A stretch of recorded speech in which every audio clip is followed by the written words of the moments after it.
Dorothy है। मैं प्रभु यीशु मसीह का धन्यवाद करती हूँ कि प्रभु यीशु मसीह ने हमें एक और दिन दिया, हम उसकी आराधना कर सकें, उसकी स्तुति कर सकें, उसका धन्यवाद कर सकें उसकी भलाइयों के लिए, उसकी आशीषों के लिए, उसकी बरकतों के लिए। सच में प्रभु यीशु मसीह बहुत मेहरबान है, दयालु हैं, कृपालु हैं। उनकी नज़रें हमेशा हम पर रहती हैं, वो हमें देखते रहते हैं, हमारी प्रार्थना को सुनते हैं और जवाब देते हैं। आइए हम बाइबल में से एक आयत पढ़ें, नए नियम में से 1 कुरिन्थियन 3:16-17। क्या तुम नहीं जानते कि तुम परमेश्वर का मंदिर हो और परमेश्वर का आत्मा तुम में वास करता है। आज हम इस आयत के ऊपर मनन करेंगे। हम में से हर कोई इस आयत के बारे में जानता है, लेकिन हर किसी को परमेश्वर की आत्मा ने अलग अलग प्रकाशन दिया है। आज हम देखते हैं कि परमेश्वर का आत्मा हमें क्या सिखाता है, क्या बताता है, ताकि हम उस पर अमल कर सकें। परमेश्वर का मंदिर जो है, असली मंदिर, वो मैं और आप हैं, और परमेश्वर का आत्मा उसमें वास करता है, जैसे कि बाइबल बताती है। दुनिया में भी मंदिर है, दुनिया में भी चर्चेज़ हैं। दुनिया के जो चर्चेज़ हैं उसमें हम संगति करते हैं, फेलोशिप करते हैं, वर्शिप करते हैं, प्रार्थना करते हैं, परमेश्वर के दासों के द्वारा हम वचन को सीखते हैं, हम एक दूसरे से मिलते हैं, एक दूसरे को जानते हैं, गवाहियाँ देते हैं। लेकिन बाइबल के अकॉर्डिंग जो परमेश्वर का असली मंदिर है, जो असली चर्च है, वो मैं और आप हैं, और उसी में परमेश्वर का आत्मा वास करता है। दुनिया के जो चर्चेज होते हैं, किसी चर्च का 1 दरवाज़ा है, किसी चर्च के 2 दरवाजे हैं, किसी चर्च के 3 दरवाजे हैं, किसी चर्च के 4 दरवाजे हैं, किसी चर्च के 5 दरवाजे हैं। उसी प्रकार मेरा और आपका शरीर जो परमेश्वर का मंदिर है, जिसमें परमेश्वर का आत्मा वास करता है, उसके भी दरवाजे हैं, और उसके 7 दरवाजे हैं। आज हम इन 7 दरवाज़ों पर मनन करेंगे, गौर करेंगे, हम सोचेंगे कि कैसे परमेश्वर का आत्मा इन 7 दरवाज़ों के द्वारा हमारे जीवन में कार्य करता है। दुनिया के जो चर्चेज़ हैं उनके दरवाजे होते हैं, लेकिन एक मेन दरवाज़ा होता है जिससे हम चर्च के अंदर एंटर करते हैं।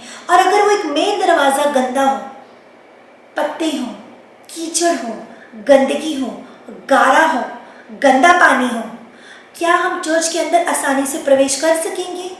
हम कई बार सोचेंगे कितना गंदा दरवाज़ा है, कैसे हम चर्च के अंदर आएँ, कितनी गंदगी यहाँ पर है। हम कमियाँ निकालेंगे, हम उंगलियाँ उठाएंगे, हम पास्टरानी के आके शिकायत करेंगे, पास्टर जी आज चर्च के दरवाजे में कितनी गंदगी है, कितनी यहाँ पे मैल है, कितनी यहाँ पे पत्ते गिरे हुए, कितना यहाँ पे गंदा पानी है, कैसे जो है हम चर्च के अंदर प्रवेश करें। और अगर चर्च के अंदर प्रवेश कर भी जाते हैं, वहाँ की जो दरी है, वहाँ की जो मैट है, वहाँ के जो बेंचेस हैं, अगर वो गंदे हैं तो हम गंदी दरी पे तो नहीं बैठेंगे, हम गंदे बेंच के ऊपर भी नहीं बैठेंगे। हम क्या करेंगे, उनको पहले साफ़ करेंगे। और कुछ लोग तो पास्टर को जाके शिकायत भी करेंगे, पास्टर जी आज दरी कितनी गंदी थी, आज मैट कितनी गंदी थी, आज बेंच कितना गंदा था, कैसे हम बैठते, सफाई क्यों नहीं की। हम सेवादारों को बोलेंगे, चर्च के लोगों को बोलेंगे, क्यों नहीं चर्च की सफाई हुई। एक मनुष्य होकर हमें सफाई पसंद है, एक मनुष्य हो कि हमें चर्च में सफाई पसंद है, एक मनुष्य हो कि हमें चर्च का दरवाज़ा साफ पसंद है, एक मनुष्य हो कि हमें चर्च की दरी और बेंचेस पसंद है। तो वो तो परमेश्वर का आत्मा है, जो पवित्र आत्मा है, उसको भी सफाई पसंद है, उसको गंदगी नहीं पसंद। और परमेश्वर का आत्मा जो पवित्र है, वो पवित्र शरीर में वास करता है। मैं फिर से दोहराती हूँ, परमेश्वर का आत्मा जो कि पवित्र आत्मा है, वो सिर्फ पवित्र शरीर में ही वास करता है।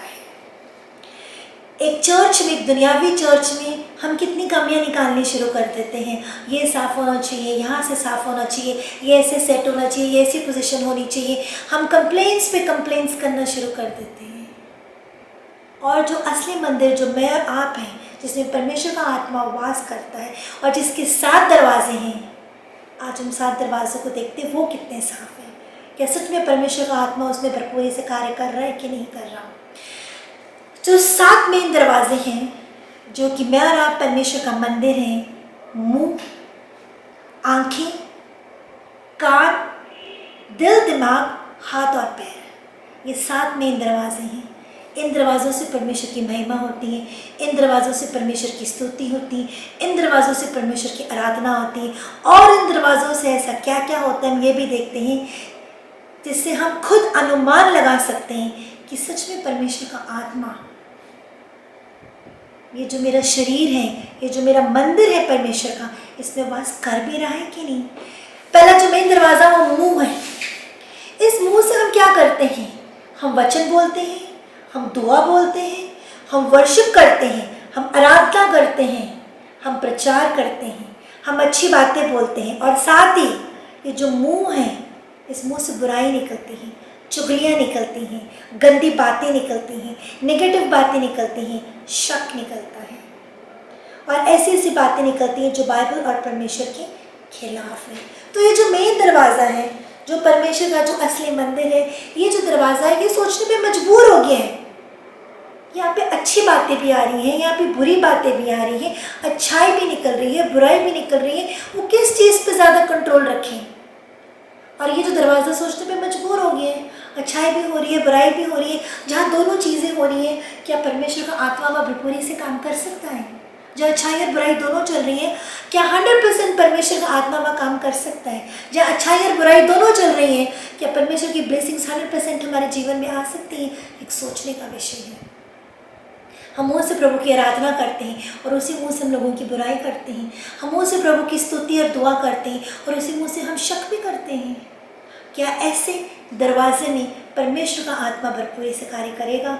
दूसरा दरवाज़ा है कान। इन्हीं कानों से हम परमेश्वर का वचन सुनते हैं, इन्हीं कानों से हम दुआ सुनते हैं, इन्हीं कानों से हम आराधना सुनते हैं, और इन्हीं कानों से हम लोगों की बुराई भी सुनते हैं, इन्हीं कानों से हम चुगलियाँ भी सुनते हैं, इन्हीं कानों से हम गंदी बातें भी सुनते हैं। तो ये जो दरवाज़ा है, ये दरवाज़ा भी भ्रष्ट हो गया, इसमें अच्छाई भी जा रही है, इसमें बुराई भी जा रही है।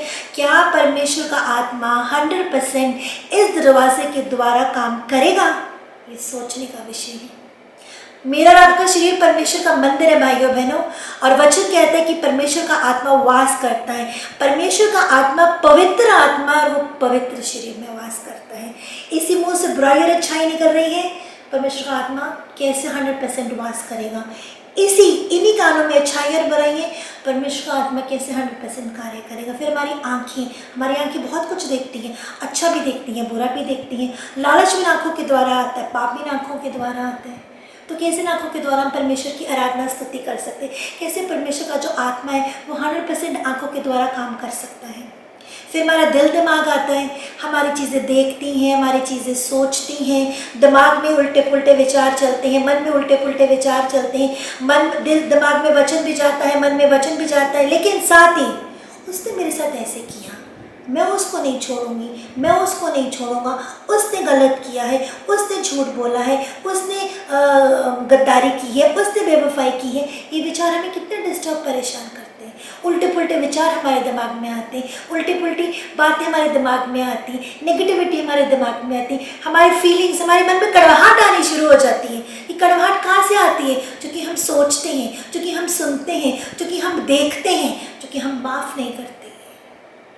क्या इन दरवाज़ों से परमेश्वर का आत्मा भरपूरी से 100% काम कर सकता है? फिर ये हमारे हाथ आते हैं, इन्हीं हाथों से हम दुआ करते हैं, इन्हीं हाथों से हम बाइबल पढ़ते हैं। और मेरे भाइयों बहनों, आजकल जो लेटेस्ट सिन चल रहा है, डंके की चोट पे जो पाप चल रहा है, इन्हीं उंगलियों से सोशल मीडिया पर, मोबाइल पर, इन्हीं उंगलियों का हम इस्तेमाल गलत पिक्चर्स के लिए करते हैं, गलत चीज़ें देखते हैं, उन चीज़ों को देखते हैं जो बाइबल और परमेश्वर के खिलाफ है। देखिए ये उंगलियां, कहने को ये 4 उंगलियां हैं, ये 4 उंगली, टोटल ये 8 उंगलियां और 2 अंगूठे हैं, और ये इतना खतरनाक रोल प्ले कर रहे हैं आजकल दुनिया में सोशल मीडिया के द्वारा कि हम इस सोशल मीडिया में फंसते जा रहे हैं। इसमें अच्छी चीज़ें भी हैं, सीखने लायक बातें भी हैं, लेकिन कितनी ऐसी बातें हैं जो उंगलियों के द्वारा हमें पाप में लेके जा रही हैं, हमें परमेश्वर से दूर लेके जा रही हैं, हमारे रिश्तों में दूरियाँ आ रही हैं, चर्च से दूरियाँ आ रही हैं, प्रार्थना में दूरियाँ आ रही हैं, परमेश्वर के साथ जो हमारा कनेक्शन है उसमें दूरियाँ आ रही है,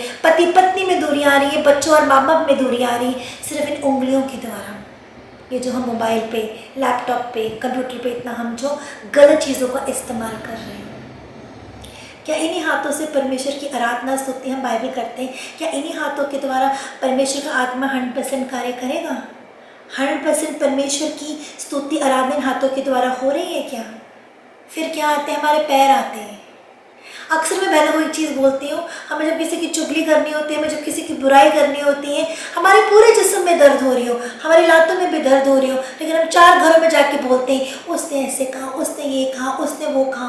लेकिन संडे के दिन अगर हमें चर्च आना हो तो पास्टर से हमारी एक ही शिकायत होती है, पास्टर जी आज तो मेरे शरीर में बहुत दर्द हो रहा था, परमेश्वर के वचन परमेश्वर का वचन सुनने के लिए, चर्च में जाने के लिए हमारे गोटे गिड्डों में दर्द शुरू हो जाती है। लेकिन हमें जब किसी की बुराई करनी हो, चुगली करनी हो, विरोध करना हो, पाप करना हो, गलत काम करना हो, तब दर्द भी हो रही हो, फिर भी हम वो सब चीज़ें करते हैं। क्या परमेश्वर का आत्मा 100% हमारे पैरों के द्वारा काम करेगा? ये 7 दरवाजे हैं, इन 7 दरवाज़ों में अगर 4 दरवाजे भी गलत है तो क्या परमेश्वर का आत्मा 100% कार्य करेगा? इन 7 दरवाज़ों में से अगर 2 दरवाजे भी गलत है तो क्या परमेश्वर का आत्मा 100% कार्य करेगा? इन 7 दरवाज़ों में अगर 1 दरवाज़ा भी गलत है तो क्या परमेश्वर का आत्मा 100% कार्य करेगा? ये सोचने का विषय है। हम कहते हैं कि हमारा शरीर परमेश्वर का मंदिर है और परमेश्वर का आत्मा इसमें वास करता है। सच में परमेश्वर का आत्मा इसमें वास करता है। जब हम दुआ करते हैं, प्रार्थना करते हैं, बंदगी करते हैं, तौबा करते हैं, बपतिस्मा लेते हैं, वर्शिप करते हैं, परमेश्वर का आत्मा वास करता है। लेकिन उस परमेश्वर का आत्मा जो हमारे अंदर वास करता है, क्या वो हमारे अंदर कायम रहता है, मेंटेन रहता है, स्थिर रहता है? क्या वो टिका रहता है? जहाँ पाप आ गया वो पवित्र आत्मा कैसे कार्य करेगा? जहाँ पाप आ गया वो परमेश्वर की योजना कैसे पूरी होगी? जहाँ पाप आ गया वह परमेश्वर कैसे भरपूरी से हमारे जीवन में कार्य करेगा? इस करके हमें जो हमारा शरीर है, जो परमेश्वर का मंदिर है, जिसके 7 दरवाजे हैं, इनको साफ रखना बहुत ज़्यादा ज़रूरी है। हम एक और आयत पढ़ेंगे, नीति वचन उसका 6वां अध्याय 16 से 19। 6 वस्तुओं से यहोवा बैर रखता है, वरन 7 है जिनसे उसको घृणा है, अर्थात घमंड से चढ़ी हुई आंखें, झूठ बोलने वाली जीभ, निर्दोष का लहू बहाने वाले हाथ, अनर्थ कल्पना गढ़ने वाला मन, बुराई करने को वेग दौड़ने वाले पाँव, झूठ बोलने वाला साक्षी और भाइयों के बीच में झगड़ा उत्पन्न करने वाला मनुष्य। जब ये सारे पाप हमारे शरीर के अंगों में कार्य कर रहे हैं, जब ये सारे पाप हमारे शरीर में कार्य कर रहे हैं, इन दरवाज़ों के अंदर एंटर कर चुके हैं, तो क्या परमेश्वर का आत्मा 100% हमारे जीवनों में कार्य करेगा? तो क्या परमेश्वर का आत्मा 100% हमारे जीवन में कार्य करेगा? वो सफल होगा, वो ब्लेसिंग्स आएंगी, वो बरकतें आएंगी, वो मिरेकल्स हमारे जीवन में होंगी? क्या परमेश्वर की योजना हमारे जीवन में पूरी होगी? ये सोचने का विषय है। सोचिए, गौर फरमाइए, बाइबल पढ़िए, दुआ करिए, सोचिए। एक इंसान हो के हमें सफाई पसंद है, एक इंसान हो के हमें गंदगी नहीं पसंद, एक इंसान हो के हम अपने रिश्तों में भी कहते हैं वफा होनी चाहिए, वफादारी होनी चाहिए, ट्रांसपेरेंसी होनी चाहिए, सच्चाई होनी चाहिए, ईमानदारी होनी चाहिए, गद्दारी नहीं होनी चाहिए, झूठ हमें पसंद नहीं है। एक इंसान हो के हमें ये सब चीज़ें, तो वो तो परमेश्वर का आत्मा है।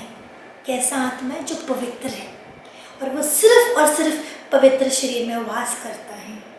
हमें इस भ्रम से निकलना है कि परमेश्वर का आत्मा हमारे अंदर है, वो वास कर रहा है। लेकिन जहाँ पाप आ गया, जहाँ इन दरवाज़ों में गंदगी आ गई, जहाँ शरीर के काम आ गए, गलातियाँ 5:19-20-21 में शरीर के काम लिखे हुए हैं, जहाँ वो शरीर के काम आ गए तो परमेश्वर का आत्मा कैसे काम करेगा? भाइयों बहनों, मेरी यही रिक्वेस्ट है, यही विनती आप लोगों से है, सोचिए, गौर फरमाइए, मनन करिए। क्या सच में मेरे शरीर के एक एक अंग से परमेश्वर की महिमा हो रही है?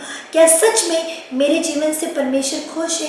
क्या सच में मेरा उठना बैठना चलना फिरना प्रभु को भा रहा है? क्या सच में मैं परमेश्वर की निगाहों में सही चल रहा हूँ या सही चल रही हूँ? ये जवाब आज हमें अपने आप से करने हैं और इसके सवाल भी हम खुद ही देंगे। अगर जवाब नहीं आ रहा है तो ये बहुत गंभीर विषय है। सोचिए, मनन करें, अपनी कमियों को निकालें, प्रभु यीशु मसीह को बोलिए, प्रभु यीशु मसीह मेरे अंदर से कमियों को दूर करिए ताकि मैं अपनी लाइफ एंजॉय कर सकूं, मैं आपकी ब्लेसिंग्स को एंजॉय कर सकूं, मैं आपकी ग्रेस को एंजॉय कर सकूं। प्रभु यीशु मसीह मुझे माफ़ करिए, प्रभु यीशु मसीह मुझे क्षमा करिए। मेरे शरीर के अंगों में जो पाप है, जो मैं चाहता हूँ कि वो पाप निकल जाए लेकिन वो नहीं निकल पा रहा, प्रभु यीशु मसीह मैं इस पाप को निकालना चाहती हूँ, वो नहीं निकल पा रहा। प्रभु यीशु मसीह मेरी मदद करिए, मेरी सहायता करिए। वचन पढ़िए, दुआ करिए, बंद कमरे में प्रभु यीशु मसीह के साथ क्वालिटी टाइम स्पेंड करिए, खुदा से बातचीत करिए। प्रभु यीशु मसीह सुनते हैं, प्रभु यीशु मसीह बहरे नहीं है, प्रभु यीशु मसीह अंधे नहीं है, वो देखते हैं, वो सुनते हैं। लेकिन हमारे पाप हैं, हमारे जीवनों में पाप है, हमारे शरीर के अंगों में पाप है, शरीर के अंगों के दरवाज़ों में पाप है, तो परमेश्वर का आत्मा कैसे कार्य करेगा। भाई और बहनों, मनन करिए, सोचिए, विचार करिए और प्रभु के साथ अपने रिश्ते को रिस्टोर करिए, अपने रिलेशनशिप को रिस्टोर करिए, ताकि उनकी ब्लेसिंग्स को आप एंजॉय कर सकें और उनके ग्रेस में आप रहिए। Thank you, God bless you.